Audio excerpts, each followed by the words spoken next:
that our story is worth telling. Because I certainly didn't think mine was for many, many years. And it took a long time for the confidence to develop, to be able to put that story out there. And because it involved, I think that needs to be, it's ringing in my ears, kind of. Yeah. Sorry. But even after my memoir was published, and I have to apologize because I think I left it at Marie's house, my memoir. I brought all my other books, but the memoir came, it's still doing that, I'm sorry. Is it doing it to other people? Oh, I feel like I'm in a cylinder, an iron cylinder or something. There, okay. Thank you. Now can you hear me? Yes. Okay. I went to my husband in his office the night after my memoir was published and freaked out and said, oh my gosh, my brother's going to sue us. And this is after years and years of working on that and praying and knowing that I needed to do it and needed to publish it. And he just looked at me, he's done this many times, and said, that is not going to happen. And it didn't happen. But I think there's a lot of fear around the whole topic of memoir because it's about our private story. And we're the experts on it. Nobody else is an expert on your story. And nobody is an expert on mine. And I personally don't like the feeling of being an expert on it. I would rather have somebody else, have that perspective. And it takes us a little bit of work. Some of you have probably already looked through the worksheets I gave you, and I'm not going to follow it exactly, but I tried to give you some stuff, even if we don't hit it all, that you'll have it later. But one of my favorite quotes, which has been attributed to both E.M. Forster and W.H. Auden, is, how do I know what I think until I see what I say? And so we need to write our story in order to learn our story. That sounds a little nuts. If you're the expert, why do you need to learn?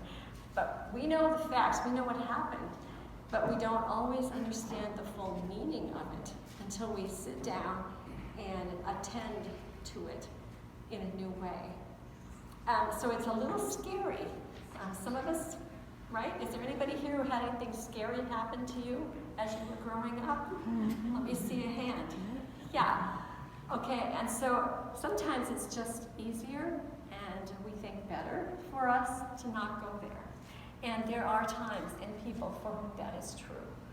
If you've processed and processed and processed and maybe been through psychoanalysis and all kinds of things like that, not everybody, memoir is not for everybody. Writing a memoir, okay? So, but each person needs to discern that themselves, and nobody can make that decision for us. So, a lot of it depends on if you have the desire to do it. Usually, if you have the desire to do something, there's a reason for that, right? And if you follow and go in, even though you're scared to death maybe, you find out later what the reason was. Okay? And it might not be to publish it for the whole world. It might be your healing or another step in your healing. So I'm trying, it's just like with the coronavirus. I guess my message in the first part here is not to panic. If you feel like maybe you should write a memoir, but you're scared, well, you can take little steps. You don't have to plunge in, full bore right away. So, but one thing, I listed here what's required. The requirements, it's in the first line that has bold in it. Commitment, time, courage, integrity, and objectivity.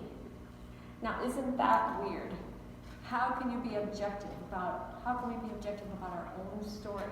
And for one thing, as we look back at our life, we might be thinking, well, I don't want to write about this. It's a bunch of failures or a bunch of mistakes. Or my guardian angel just, missed the poop coming down from the bird. So we see those kinds of things in our life story. But that doesn't mean that's what the whole picture is. We also might feel like we're still missing something.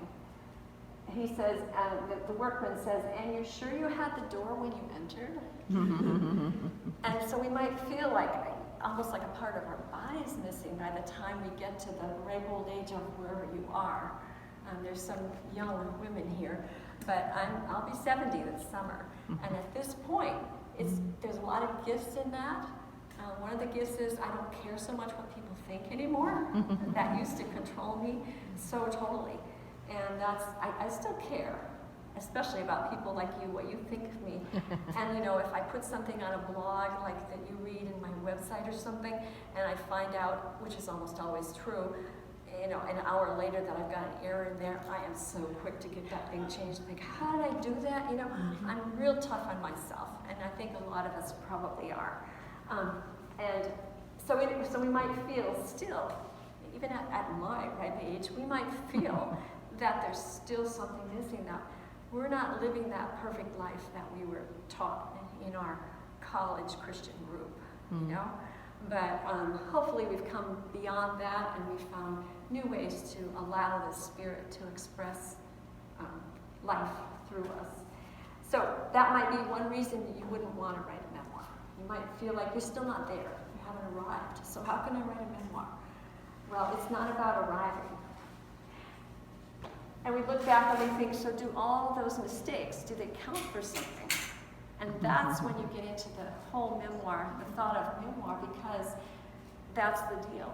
Making mistakes is so that, who said that? Thomas Edison, I think, so that we can make more mistakes. That's the reason we make mistakes. Life is full of making mistakes, and we'll always do it. And we shouldn't allow that. I told you I shouldn't bring my phone. You were right. You were right. Oops. I told you to bring your phone. Feel free to shut it off if you know how. I'm sorry.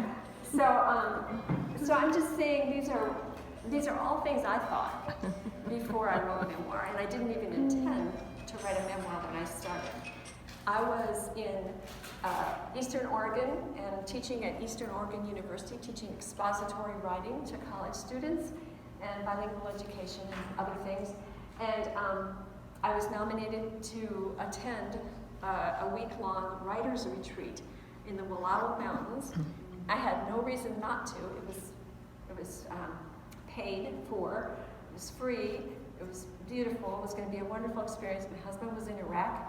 My children were gone in college or whatever, and so I went. And that was a life-changing event for me. For all of a sudden, I was the one in the chair, and there was an instructor here giving writing assignments. And they were all about going deep down into your past. And we were all educators, and it was tough in a way. And then we each had to read what we wrote, just like in a critique group. And some people really couldn't make it through, and we had to read for them. And I made it, but it was tough. Because experiences like that bring out those hidden, they give those hidden memories and pain sometimes a chance to surface. In a world of flakes, can you tell what that is? It's supposed to be a what? Yeah, a box of frosted flakes. And but what's the deal with it? It's distorted. It's jumbled, distorted, yeah. And this is what, when you first go into your life and try to write your memoir, it may feel like this. You may see outlines, and you know what this is about, and you know what the end product is, each of us, right? But how to make meaning of it all is a mystery. And that's what memoir is. It's making meaning of the past. So,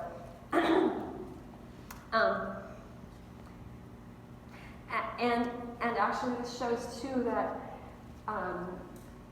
how important theme is. You've read the book, The Moral Premise, probably as fiction writers, and I have too. It was a tough book. I mean, I really had to think hard when I was reading that book to figure out, okay, what exactly? I mean, is it theme? Is it, what is it? And to be able to write those for my fiction books. But it's the same with memoir. We have themes that underlie our memoir and that thread through our life. And as we write, we don't have to know them before we start. That's the wonderful thing. We just need to write. Just start writing. And those themes will emerge. And I have to tell you the truth, I didn't know, if somebody had asked me the theme or the main theme of my memoir before it was published, I would have had a tough time saying. I just knew that I wrote a lot of essays, I got a few poems in there, other things, and it didn't occur to me what one of the main themes is, how women's friendship gets us through horrible stuff. That's a strong, strong theme in my memoir. But I couldn't have verbalized that. I don't know what it is. I don't know if you're like this, but I'm one of the seat-at-the-pants typewriters that the character comes to me. They're very strong, and they whisper in my ear their story, basically, and I sit down and write and forget to eat, and just I'm pretty much an addict. And so if you're not like that, I think you can still probably identify with some of this, because you're entering into a world that you can't really plot out. I mean, you can write your autobiography. That's from birth to death. We can write until now, right? And we know the main things that happen to us, and that's one of the activities you can do to get yourself going. You can do a timeline, like you studied in social studies when you were in middle school or junior high, depending on how old you are. For me, it was junior high. And so you can do a timeline and of dates and the main things, the significant events that happen. Then you can do another one of significant people. I mean, you can go on and on with that activity and come up with, a basis, kind of a foundation, somewhere to start, and then you can go down into each one of them and start writing about that, each one of those dates and those events. There are all kinds of techniques like that, and because we just have an hour, and somebody's going to have to stop me because I have no clue. I'll lose track, I know. So please hold up your hand when I need to stop. But another thing we can do is think about a symbol for you. If you had to choose a symbol for your life, what would you choose? And that might be, I think we'll just take 60 seconds right now and draw a symbol. So stop sign, it's kind of, a cross is kind of so generic. I mean, all of us can do a cross, right? The cross means something to us. So I would go away from that symbol, or something so general, but a diamond maybe. What are some other symbols you can think of? A yield sign. We see symbols all the time in our lives. An exit sign. There's just all kinds of things, like a railroad crossing. A lighthouse might be a symbol. A heart, a star. Did I say a diamond? Those are all symbols. So quickly, just whatever comes to you, close your eyes, it'll come to you, and just draw it. Real quick, sketch it. Nobody's going to see it. Maybe 10 minutes writing about why you chose that symbol. Okay? But we won't go there today. But that's something you can do at home and see where it takes you. The question mark is wonderful, because if you commit to writing a memoir, you don't know where you're going. You may think you do, but trust me, you don't, and you're going to change. It will change you. Pretty much guarantee that. It's quite a journey, and I love this saying: the real voyage of discovery consists not in seeking new landscapes, but in having new eyes. So it's an old landscape. We know this old body and this old psyche and this old soul and all of it. We know our emotions and all that, but we're going to be on a journey to discover them in new ways and how it all ties together, all that we've been through, all that has brought us to this moment. And we're the origin of the whole thing. And of course, as believers, we know that we all go back to our Creator, created in God's image. But I'm just saying, for some of us to claim who we are has been a lifelong challenge. And to express our gifts and to speak our words and to have the courage to do that. So believe in yourself, it all starts with you. For memoir. And then, I'll save the last one. So get out your pencil and a piece of scrap paper. Turn over use the handout or whatever. This is your assignment. We have 9 objects here, and I turned one specifically so that you'll know it's really nothing to do with the squares, okay? But your assignment is to draw 4 straight lines that are all connected, so don't lift your pencil up once you put it down. And that the lines have to pass through each one of these 9 objects. And if you come up with so you want to draw on your paper 9 circles, it doesn't matter what you draw, 9 anything, 9 of them, and then pass 4 straight lines through them all that are all connected. Okay, true. And that is what we have to do with our story. And that would be the hard part of writing memoir, is taking that step back and looking at it as objectively as we can. And that is why writing, just starting to write, is the key to it. How do I know what I think until I see what I say or write? Until I put it into words. Okay? Very So that's the power of memoir. I love it. It's just such a unique genre. And let me say now that there are many ways to write a memoir, okay? So I did essays, and we're all writers, so maybe that's what you would do. But you don't have to just do essays. Robert Frost did a lot of memoir-type writing, the woods, walking through the woods on a snowy day. That's all memoir. It's in verse form, free verse form, okay? So that's one example. I brought this because there's a lady who now, I think, lives in Connecticut, and she contacted me one time because I had a poster, The Older I Get, that was published by Abbey Press years and years ago. And when I used to exhibit at hospice events, I would sell that, and now it's out of print. But it was really popular, really fun. And so that's it. That's the words of that. And she wrote to me or called me or whatever for permission to use that in this is her memoir. And here's what she did. She's an artist, a painting artist. So she took every one of the paintings that she had ever done and put them in here.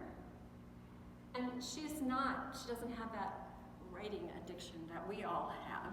So she did it with other people's words. So she was asking permission to use my verse of The Older I Get to go with one of her paintings. And for her, I just think this qualifies as her memoir. This is her life, all her paintings. So I'll just pass it around. And when you're thinking about should I or shouldn't I, just last week I'm in a Spanish class when I'm in the Arizona mountains, where I am for my sinuses, okay? Just trust me, I have to be there, because in Iowa I'm sick all winter. But I talked to a woman who, she started telling me all these neat stories, not so neat, meaningful stories that what she had been through in her life. And I said, have you ever thought about writing a memoir? And I had her write down later what what she had told me. She always opened myself up and said, show me if there's something special for this group. What does this group need? And here's something I read this last week in my quiet times. And it tells me about the power of stories straight from Jesus' mouth. But to those who can't see it yet, everything comes in stories, creating readiness, nudging them toward receptive insight. Do you see how this story works? All my stories work this way. And this is in the Message. Okay? And then a few verses down, it says, giving, not getting is the way. Generosity begets generosity. Stinginess impoverishes. And then later, he was never without a story. He went over everything later with his disciples. It said, sorting out the tangles, untying the knots. So I shared this with that woman at our next class and said, I hear what you say, but I think it would be really, really cool. I can see in the stories you've shared with me how they might create a readiness in someone, or might nudge them toward some new insight about their own life and how things can work out, even though you've gone through hard things. And then just the whole thought about giving, not getting. My biggest temptation always in my life is to hide my light under a bushel. That's the verse that used to haunt me. Oh boy, I'm gonna get it for that.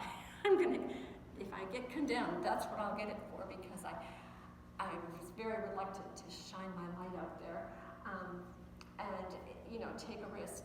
And of course that went back to fearing what people thought. And so to overcome that is huge. And then the whole idea of going over everything, sorting out the tangles, untying the knots. Wow, what if memoir could untie some of those knots you still have about what was the deal with crazy Aunt Bernice? What was the deal with her? Why did she act that way? If you can get some of those things untied inside you that still kind of bind us up, that's worth a lot. I can't even put a price on that. How do you evaluate that? I don't know. But I do know what it feels like when the knots are untied, and you can think, oh wow, okay, and so this has come to me through my fiction writing too. For me, I needed to write my memoir before I was unleashed to do anything else. I had to have some knots untied. And once that happened, that's when the World War II bug bit me so hard. I couldn't even believe it. I never dreamed I'd be writing fiction, especially World War II fiction. I just didn't. It wasn't a plan that I had. And so then, these characters started coming to me, and I started developing and learning the skills that I needed, which even though you're a college teacher, instructor, you've got a big learning curve if you're going to start writing fiction. It's a totally different kind of writing. I was great on the commas and all that. It was something else to learn, and I'm still learning, of course. But for me, then the fiction writing and delving into World War II has given me some real insights into the main person, I'd say, who shaped much of my fear, and that would be my father. He served 4 years in North Africa, and in his not at 18, he was like 25 when he went in, right in the middle of setting up his farm and doing. And I think he was a very bitter person, and he had so much anger and rage. Well, maybe he still would have been like that, but I think that exacerbated it when he came back, and then all of a sudden he had a wife and all these kids. Yeah. So it has just quietly, calmly untangled a little bit of that knot of hurt that is just going to be with me forever, for the way he treated us, the terrible things he called us, and the beatings we got on our bare bottoms, and that kind of thing. It doesn't, Jesus heals you, yes, absolutely, but those memories, those deep traumas are still there, and I think they'll always be there. I don't think there's a snap and suddenly it's gone. it's all gone. I think that'll be heaven.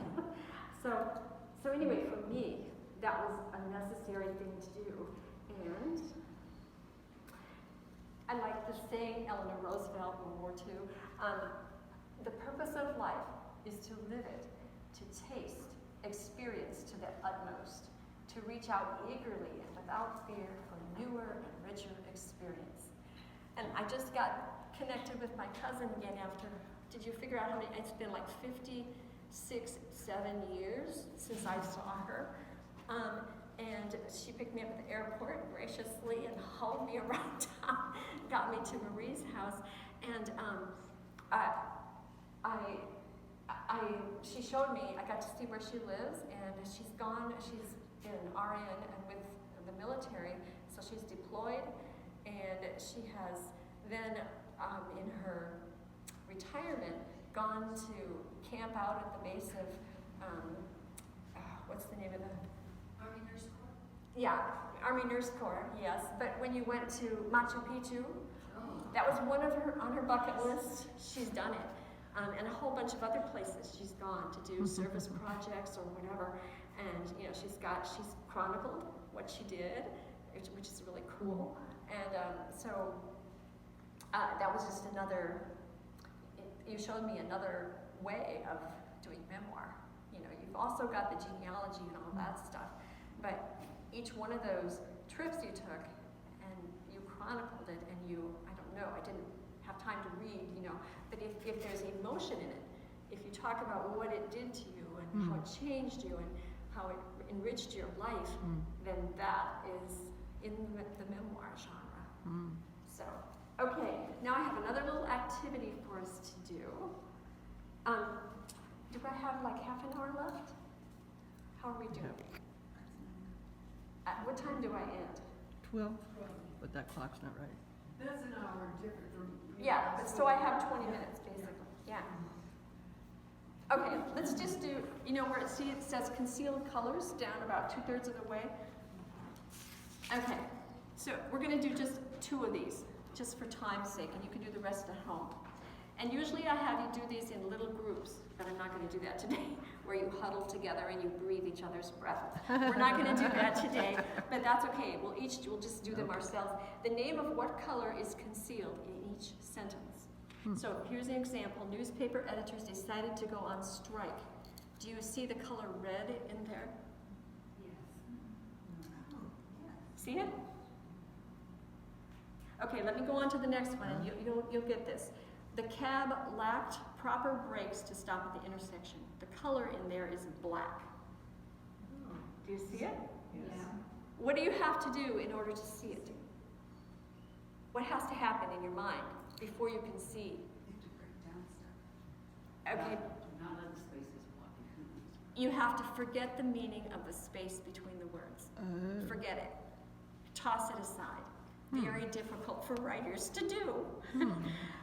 Okay, but that gives you an example of the mindset you need going into memoir. Okay, so look at number 1. Everybody try to do it on your own. A big old hungry dog appeared at our door every morning. What's the color? Go. Gold. Okay, the next one. The cop persuaded him not to create a disturbance. What's the color in there? Copper. Yes. Okay, we'll just do them all. This is too fun. Number 3, the Brazilian student Paulo lives around the corner from us. Olives. Yes. Oh, wow. You shouldn't let an upstart like him bother you. This is a short little color. Tan. Yes. Yes. I should give prizes. The next one, La Jolla, is that how you say it? La Jolla vendors decided to cut their prices in half. What's that one? Lavender. Lavender. See it? At the end of Hoya, and then on, and then, okay, so what does this teach you about memoir? Can you just think outside the box? What attitude does this show you that you've got to have for writing a memoir? Look at things differently. Exactly. Look at things differently. throw away the rules. We're not thinking about grammar. We're not plotting, although memoir has a plot. Definitely has a plot. That's one of the techniques it borrows from fiction. But in order to embrace it fully, just put aside the rules. Put aside all those old rules. And you're entering into this field of research, which is your life. And you take a deep breath and plunge in and put that all aside. And there's a lot of surprise. Usually you get surprised when you're writing memoir. And if you're a control freak, which most of us are, okay, it maybe is a little tougher, but you can do it. I did it. I'm a control freak too. Okay, so now integrating fiction techniques. You know, metaphor is such a powerful force in our writing. So think about the mental images that you paint for readers. And if you, it might be hard to do that really quickly here, but you paint these mental images, right? And you use these metaphors and to hook your reader, to cause them to be so involved with your character that it's cemented in their heart, and they want this person to succeed so badly, right? You do all these things with your words to make sure that happens. But also, sometimes the images that we choose, they resonate with who we are deep down inside. And that's what gives us our voice as a writer. That's what makes our writing, Lee's writing, unique from mine, my writing unique from yours. We all follow the same rules, the guidelines. We all have to edit 1,000 times, and we still find boo-boos, right? And feel sick about it. But anyway, bottom line, we go down into ourselves, and our metaphors come from us. They come from within us, these pictures that we think will help readers grasp who this character is and what's going on in their life and why it's so vital, you know, that they succeed. So that might be something you just do on your own. Think about that. Think about an image that you've created in one of your books or one of your stories, what you're working on now, and think, now how did I come up with that? What does that have to do with my past? How am I writing myself a little bit into this story? And I could go on and on about how many times I've done that, and it was all unconscious. I didn't mean to do it. But after the story's done, well, I'll give you one example. It's a book that's not here, but the very first time I gave a book talk at a library in Austin, Minnesota, a man said, so, is Dottie, your main character? He'd already read it, and he said, is she like anybody that you've ever known? And I'm standing there and I'm like, oh wow, she's a lot like my mom. But I never thought of it when I was writing it. But I mean, she cooks all the time. She, you know, tries to keep everybody happy. I could give them 10 characteristics that were familiar between my mom and my first character. So this is what I'm saying, okay? That this whole fiction memoir, it's more of a connection than it is a division between genres. Memoir is, yes, the truth about our lives, but it's the truth according to us. And if someone gets upset with you for your memoir, which happened with me, I have my baby sister, 18 years younger than me, basically grew up in a different family in a lot of ways, got very angry with me when she read my memoir, and she didn't speak to me for 6 years. Wow. Very painful. She was like my child. But my own children, I've had a lot of pain with them since, so now I look back and think, that wasn't so bad. Anyway,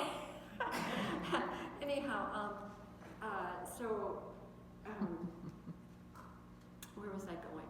What did I just say? People upset with you for. Oh yeah.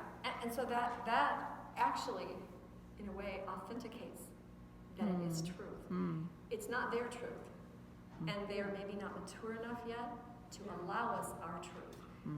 And as a friend of mine who lived in Colorado and was the editor of a big bereavement magazine, I don't know if anybody's familiar with that, years ago, she said at that time I was so I had to go to counseling to get through that rejection, and it was so hard. And my friend in Colorado said, you know, tell her to write her own memoir. That's what I did. And then, When I published The Flying for Jesus, the story of our mission years in Brazil, our daughter was not there. She was married. She was having her first child. But getting up to that point, you know, she had been part of the family. So finally I published the book. I gave it to my children and got nothing back. So I at last asked, well, what did you think of the book? And she gave a sullen sort of, I don't remember it like that. of course you don't. I said, okay, you write it. I didn't tell your story. We don't make, our story deserves to be told, because once my memoir was published, oh my goodness, I can't tell you how many people said to me, oh, you grew up in my house. I can't believe this. I could have never put that down in words, but that's exactly what it was like in our house and how I felt.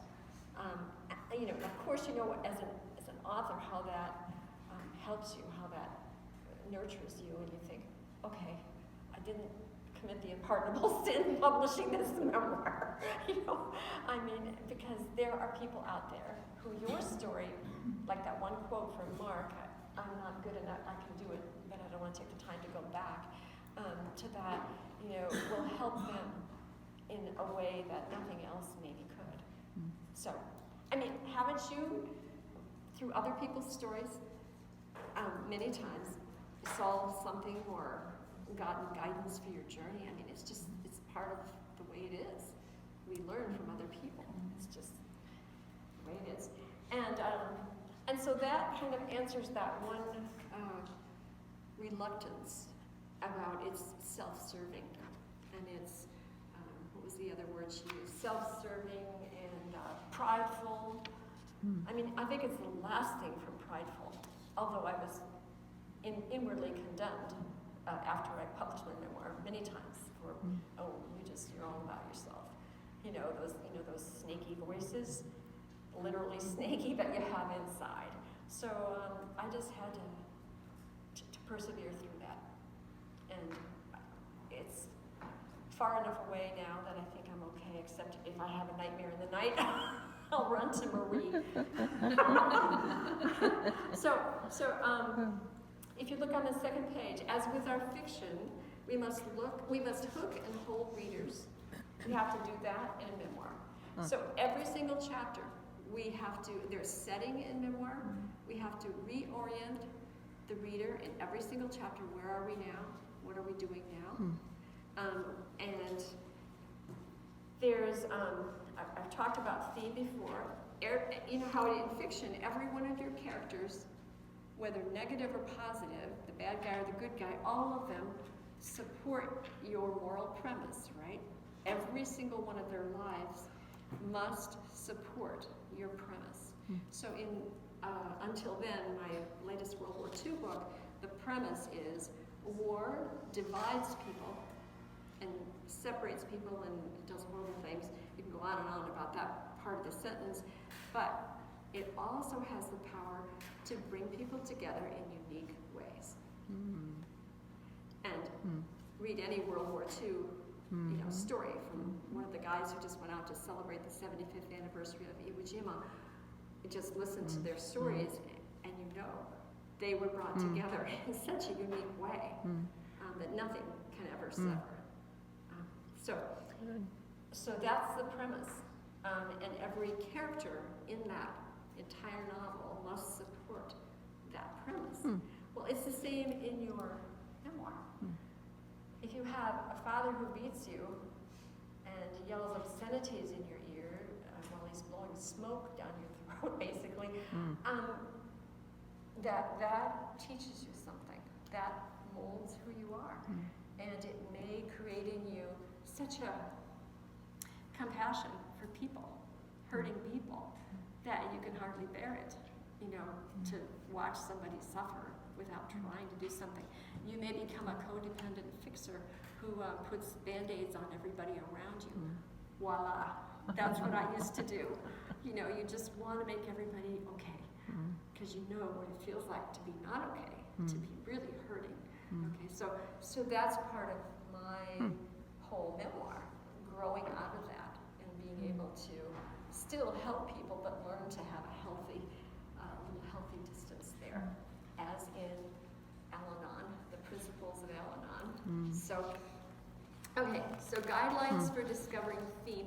Theme is so important. Yeah, and so I put here abusive father. An abusive father can support the moral premise of redemption. You're brought out of shame, and you know what shame is. Mm. You know that it's a huge lie. Mm. And yes, we have guilt, we do make bad choices, but also some of us suffer from so much shame that we can't even figure out what's sin and what's not sin. We just feel like everything about us is bad. Being alive is bad because we'll blow it the next second. And overcoming that, coming out of that, it's a redemptive theme. And it all came from, the quote, bad guy. Mm. So everybody in there supports the theme. Okay, so guidelines for discovering your theme very quickly. These are ways you can do that. Plot your scenes on a timeline, and then think of a title for the timeline. Sum up your memoir in one sentence. Now, that's something I could never have done before I wrote it, okay? I could do it now, probably, but it would be kind of a long sentence. But anyway, you can mind map, you know what mind mapping is? Mind map your memoir and see where it takes you. Just start doing that on a board, Sometimes it helps to stand up and just do it on the wall. Put a piece of paper on the wall and do it on the wall. And the very act of not sitting at your desk hunched over and you're doing this and you're moving about, I don't know, it just might make it more expansive and help you think a little broader. Tell someone the story of your memoir. So that would be a short time together. Say, I want to tell you one of these other authors. Just tell you what I think the story of my memoir would be in a few sentences. Determine how the narrator, who's you, how you changed during each, I say chapter, but each portion of your life. What changes have you gone through? How have you become who you are today? And then once you get the first draft, you look at it and ask, how did I change from the start to the end? Okay. And a final draft may be almost unrecognizable by the time compared to your first draft, because we really don't know what we're doing when we start this. We really don't. And we have to be taught as we go. So don't be surprised. And then here's some wonderful quotes, some of my favorite quotes about memoirs spiritually. We cannot measure our lives by success, but only by what God pours through us, and we cannot measure that at all. Oswald Chambers. And we're such a measuring society, aren't we? I mean, our culture, we measure everything, especially if we're a nurse or in a technical field. It's all about measuring. So that's one reason it's really tough, I think being an author is really a tough career. You just don't get, it's awful. You don't get paid for what you do, number one, just on and on and on. But I wouldn't change it for anything in the world, okay? Mm-hmm. But there's a lot of bad things about it. If you chose to be an author and did it by watching our lives and our great success, you'd be a nutcase for making that choice. Really? It's a vocation that we've been called to, right? So you can't measure it by what we call success. And then the ultimate lesson all of us have to learn is unconditional love, which includes not only others but ourselves as well. Elizabeth Kubler-Ross. And I think writing memoir is one way to learn to love ourselves more. We say to ourselves, you know what, Gail? You may think you're a living wreck, but you have a story. And on my website, the title of my website, so when I first got that, someone said, well, you gotta have a title. Okay, it's Dare to Bloom, because that's how I felt. It was a risk, a huge risk. And then underneath my email, I have the Dr. Seuss quote, goodness. Somebody that gets emails from me. You are the truer than true. Yes, there is no one on earth who is youer than you. Yeah, I love that. I love that, and that's a good thing. Who we are. It's something to celebrate. And a memoir doesn't have to be all about the sexual abuse and the bad times and the blah. You know, it can maybe be a celebration, like this artist. Her memoir is about, these are all the things I painted. Wow, you know, how cool is that? So, the ultimate lesson, I read that. And then this one, even painful past experiences can create a better future. The greatest obstacle to this learning process is shame. Shame is an excuse to hate ourselves today for something we did or didn't do in the past. There is no room in a shame-filled mind for the fact that we did our best at the time, no room to accept that as a human being we are bound to make mistakes. Our thinking is distorted. And that's from the book Courage to Change, which is an Al-Anon book. Page 57. And the memoir process then, in my opinion, is ultimately for our own healing, whether we ever publish it or not. And then I had one more quote. This woman died last year, in 2019, Toni Morrison. Make up a story for our sake and yours. Forget your name in the street. Tell us what the world has been to you in the dark places and in the light. Don't tell us what to believe, what to fear. Show us belief's wide skirt and the stitch that unravels fear's call. Oh, I love that. Isn't that beautiful? And that's a challenge to me. I have another memoir right now with a publisher. Actually, it was with a publisher for over like 3 years, I think, and he was so excited about it. And then he got moved and he forgot to tell me that he changed jobs. And so it was sitting there, and finally I wrote and said, so what about that memoir? I said, oh, well, he's gone now. And it's just there in the bowels of our publishing company. And so now it's with another one. I pulled it and, sent it to somebody else. But see, it's not just maybe one memoir. Okay, you can write several memoirs about different, because it's not your autobiography, it's different parts of your life that were significant, that changed the course of everything, that made you who you are. Yeah? And I have one more. I'm late, I think, but oh well. This is an Iowa meadowlark. And you don't know how tough it was, and Marie was the one who could finally figure this out, to get his head included in the picture, and that was the most important part. But if you see the whole picture, he's on a fence post, and he's just, his everything is poured into this song. And that's all we have is our song. So we don't want to, not pour everything into it. Just go for it if you have the slightest inkling. And, it may end up nowhere, but it still will change you. It's worth it. Thank you. If you have the sense that you need to, I think your audience is going to develop. I'm pretty sure. Well, you that last quote, the last thing on the page, it says write it for